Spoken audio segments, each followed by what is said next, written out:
First at 9. Coming to you live and direct from the News First newsroom here in Colombo, Sri Lanka. This is your primetime weekend news bulletin. A very good evening. I'm Shane Silva. And I'm Arundhati Mudanayak, and we would like to apologize from our viewers for the delay that we experienced due to a technical problem. Now, U.S. Secretary of State John Kerry says the U.S. has evidence that the chemical nerve agent sarin was used in an attack in Damascus on the 21st of August that killed at least 1,400 people. Meanwhile, in a surprise move, U.S. President Barack Obama has decided to obtain approval from Congress prior to carrying out any military strike on Syrian regime threats. Now, is international military action in Syria imminent? The News First International Desk has a comprehensive report coming up in the news, but first, let's take a look at tonight's headlines. Headlines on News First at 9. Live in peace, setting aside anger and hatred. A message from the President. Year-on-year inflation rises in August. Suspects in massive heroin raid handed over to Police Narcotics Bureau. A dire need to design Sri Lanka through new eyes. A statement from Professor Dilip Chandralal of the University of Okinawa. අපට වඩා පිටුපසින් හිටපු රටවල් ඉතා ශීඝ්‍රයෙන් අප පහු කරගෙන දැන් ගිහිල්ලා තියෙනවා. News First at 9. President Mahinda Rajapaksa reiterates that all Sri Lankans should live in peace and harmony, setting aside anger and hatred. Now, the President made this statement at an event held in Vakare today. This event was held to mark the reopening of the renovated Catholic Church in Vakare that was destroyed in December 2004 tsunami.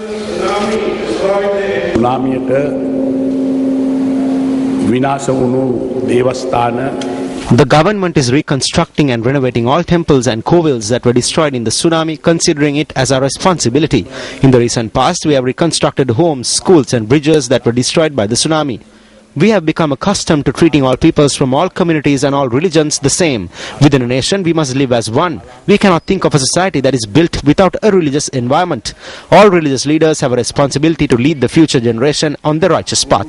It is our duty to ensure a future generation that treats its elders well, that respects its parents, teachers and religious leaders, and as a society has morals and ethics instilled in it.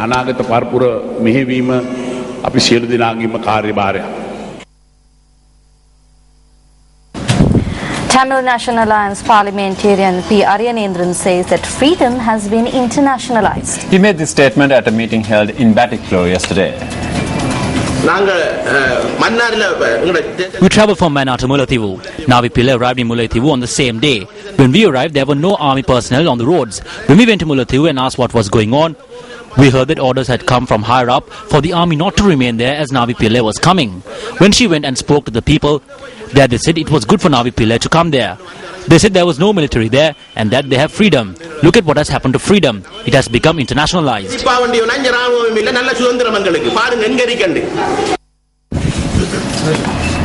The stock of heroin valued at over 2.5 billion rupees that was smuggled into the country concealed in tins of grease, and the suspects believed to have attempted to smuggle the drugs here have been handed over to the Police Narcotics Bureau for further investigation. Now, police media spokesperson SP Buddhika Sirivardhana said the Maligakanda Magistrates Court has issued detention orders permitting the police to detain the suspects and interrogate them for 7 days.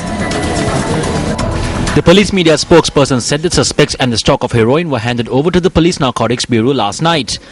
Police media spokesperson SP Buddhika Sirivardhana said rapid steps will be taken to refer the stock of heroin to the Government Analyst Department via the courts. The stock of heroin was discovered concealed in tins of grease recently by customs officers who inspected a container in Orogodawata that had been imported from Pakistan.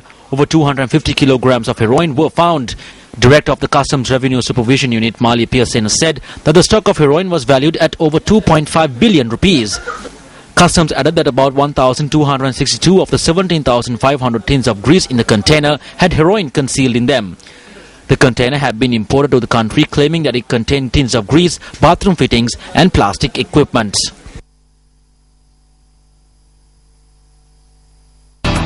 U.S. Secretary of State John Kerry says that the U.S. has evidence that the chemical nerve agent sarin was used in a deadly attack on a Damascus suburb on the 21st of August that killed at least 1,400 people. Now, speaking on U.S. television, Kerry said samples from hair and blood gathered after the attack tested positive for signatures of sarin.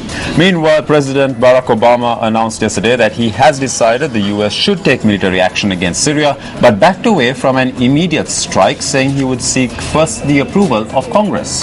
In a statement from the White House Rose Garden, Obama said he had authorized the use of military force to punish Syria for a chemical weapons attack on the 21st of August that the U.S. officials say killed 1,429 people.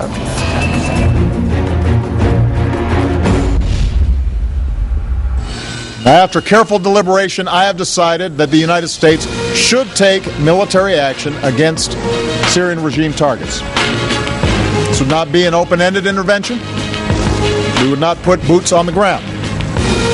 Instead, our action would be designed to be limited in duration and scope. I've long believed that our power is rooted not just in our military might, but in our example as a government of the people, by the people, and for the people. And that's why I've made a second decision. I will seek authorization for the use of force from the American people's representatives in Congress. Obama's decision was a significant shift away from what was perceived to be a strike fairly soon against Syrian targets. He had been prepared to act unilaterally after the British Parliament refused to go along with American plans. Congress is currently in recess and is not scheduled to return to work until the 9th of September, meaning that any military action would likely be delayed for at least 10 days. Around this country to say, get your hands off Syria! Meanwhile, groups of demonstrators gathered across the US yesterday to protest President Obama's proposed military strike on Syria. Rallies were held in cities coast to coast, calling for the Obama administration to wait for the report of United Nations monitors who returned from Syria yesterday with samples that could determine whether government forces used chemical weapons. In New York's Times Square, groups held up signs saying "Hands off Syria" and chanted that they didn't want another war. In Philadelphia, protesters marched from City Hall to Independence Plaza. Before we preemptively go to war, we need to have enough information to make an informed decision. The last thing the people of Syria need, the last thing the people of the United States need, is a new bombing missile war. Meanwhile, Syrian refugees in Iraq expressed their opposition to unilateral military action by the United States against Syria. Syrians seeking shelter at Kargos refugee camp near Iraq's Kurdish city of Erbil said they were against the potential American intervention. يعني ليش راح يتدخل؟ يعني راح يصير مثل العراق. كيف صار العراق هلا الديمقراطية والحرية. دائما التدخل من أجل أطماعها الاقتصادية خاصة. Getting back to local news now. The Complaint Center of the Election Secretariat notes that it has received 266 complaints thus far in the run-up to the Provincial Council polls later this month. The Elections Complaint Centre says that 244 complaints of election law violations, 27 complaints of acts of violence and 15 other election-related complaints have been received. The majority of complaints have been received from the Central Province, numbering 120. 103 complaints have been received from the Northwestern Province, while 40 complaints have been received from the Northern Province. Election Monitor People's Action for Free and Fair Election, or PAFFEL, noted that it has received 265 complaints, of which 219 have been confirmed. These include 16 incidents of assault, 4 incidents of using firearms, 16 incidents of damage being caused to vehicles and property, and 55 incidents of misuse of state power and property. The website of the Campaign for Free and Fair Election, or CAFE, which is an election monitoring body, states that they have received 276 election-related complaints. 248 of these complaints are complaints of election law violations. With just under 3 weeks to go for provincial council polls, the campaign stage is heating up. That's right, Shane. Now let's take a look at some of the views expressed by candidates and political representatives. My father, the late Gamini Dissanayake, established these provincial councils to breed a good second tier of leaders. If you look at the history, in 1987, the Sri Lanka Freedom Party took to the streets against the provincial councils. But today, 25 years later, the provincial councils are still here. If you look at the politicians in this country who have voted in the ministers, sons of ministers, Pradesh Sabha members and chairman and provincial councillors, what have they used their power for? They used their power against the people. We all know that crime is on the rise in our country. Who is at the fore of this crime wave? Pradesh Sabha chairmen are using their power. We can look at 100 examples from every location. If you look at the government's Pradesh Sabha chairman today, you would be hard pressed to find a man who has not gone to prison. There are certain persons who have greed for their inheritances and for the properties of their parents. Even if their parents have done wrong, these people remain silent. We are not like that.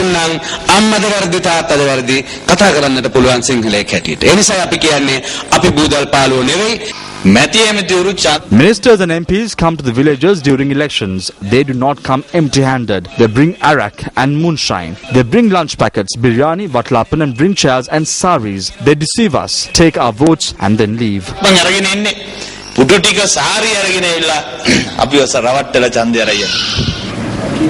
Well, still in local news, 3 persons, including a member of the Kundasare Pradesh Sabha, have been arrested for drunk and disorderly behaviour in Digana, Kandy. The police say that the 3 suspects had acted in a disorderly manner near the Digana police checkpoint last evening. The Theldania police have commenced investigations into the incident.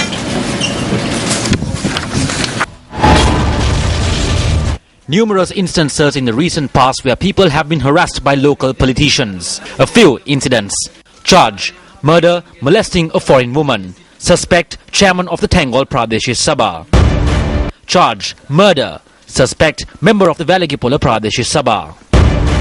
Charge: molesting an underage girl. Suspect: chairman of the Akurasa Pradesh Sabha. Charge: assaulting an officer of the Pradesh Sabha. Suspect: chairman of the Karuwala Gasweva Pradesh Sabha. Charge: assaulting 2 police officers. Suspect: chairman of the Ambilipitia Pradesh Sabha. Charge: assaulting a mother and daughter. Suspect: chairman of the Ridimalia the Pradesh Sabha. Charge: assaulting a field officer. Suspect: chairman of the Karuwala Gasweva Pradesh Sabha. The present. A head of the judiciary in Balapitia assaults a disabled person. A suspect entitled to police bail is produced in court by the Alpitia police and remanded based on a complaint from a clerk at the Alpitia Magistrates Court. Tomorrow. Tonight on our segment, Words of Wisdom, we look at the thoughts of the first Prime Minister and the father of the nation, V.S. Senanayake, on equality.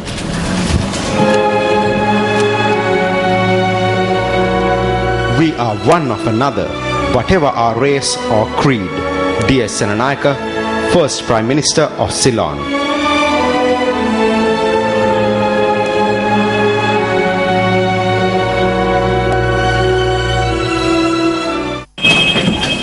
You're watching your Primetime Weekend News Bulletin. Up next is the newspaper cartoon of the day.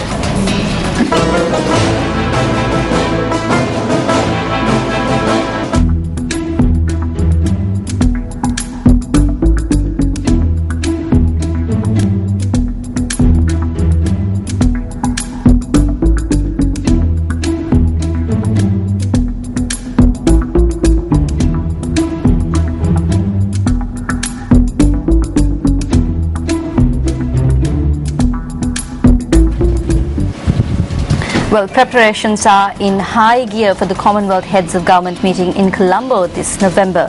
Let's take a look back at the history of the Choga.